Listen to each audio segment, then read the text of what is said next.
A paz do Senhor Jesus, meus irmãos. Eu gostaria de estar trazendo uma reflexão para a nossa meditação e aplicação que fica em Mateus, capítulo 9, versículo 18 em seguida.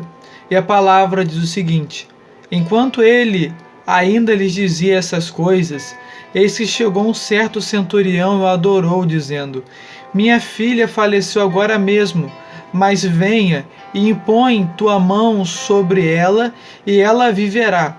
Levantando-se, pois, Jesus o seguiu, e também foram os seus discípulos.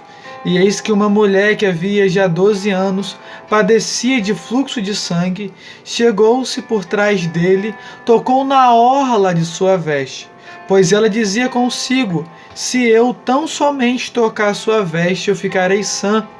Mas Jesus, voltando-se e vendo-a, disse: tem bom ânimo, filha, a tua fé te curou. E naquela mesma hora a mulher ficou sã. E Jesus, chegando à casa do governante e vendo os flautistas e as pessoas em alvoroço, disse-lhes: retirai-vos, pois a menina não está morta, mas dorme. E riram dele para o escarnecer.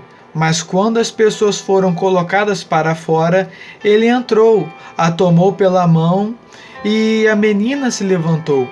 E a sua fama acerca disso foi por toda aquela cidade. Irmãos, esse relato que eu acabei de ler encontra-se em Marcos e em Lucas, e também Mateus, como eu acabei de ler. Eu quero estar aqui trazendo 3 aplicações em cima desses versículos que eu acabei de ler.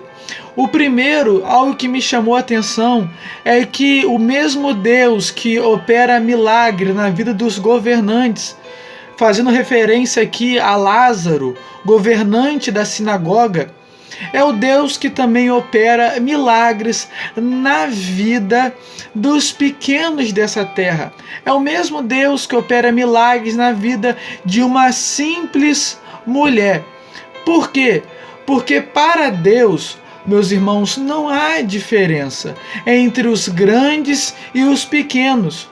Para que possamos receber o milagre do Senhor sobre a nossa vida, basta nos colocarmos diante de Deus com fé, crendo que Ele tem coisas poderosas para realizar em nossa vida.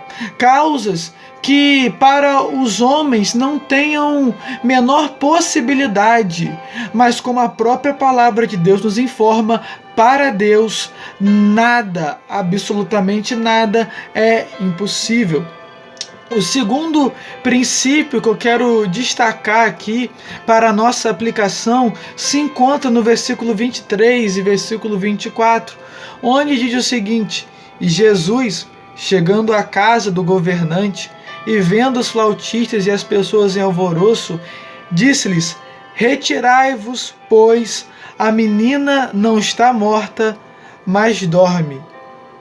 E riram dele para o escarnecer. Irmãos, Jesus, para operar esse milagre, foi necessário que pessoas fossem retiradas de dentro da casa de Lázaro. Quando essas pessoas saem da casa de Lázaro, é que Jesus entra e opera o milagre.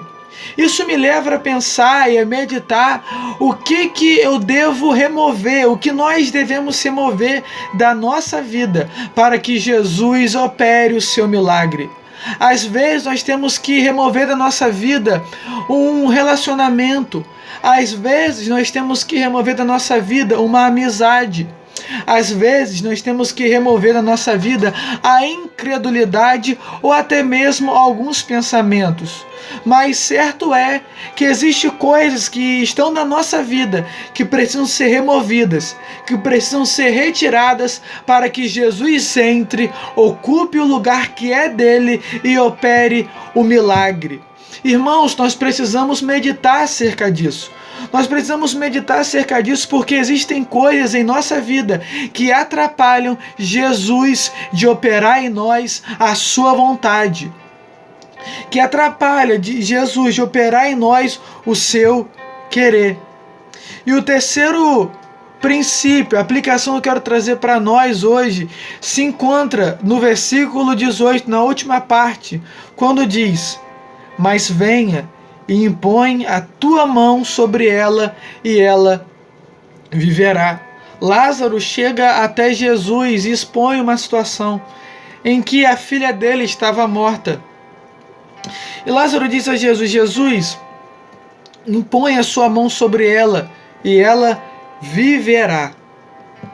O que eu entendo com isso? Que Jesus é o Mestre, é o Senhor, que concede vida àqueles que estavam mortos. E quando eu olho para a situação do homem, antes da vinda de Jesus, antes da morte e ressurreição de Jesus, eu entendo que o homem estava morto. O homem estava morto e ninguém poderia resolver essa situação. Apenas Deus, enviando o seu Filho.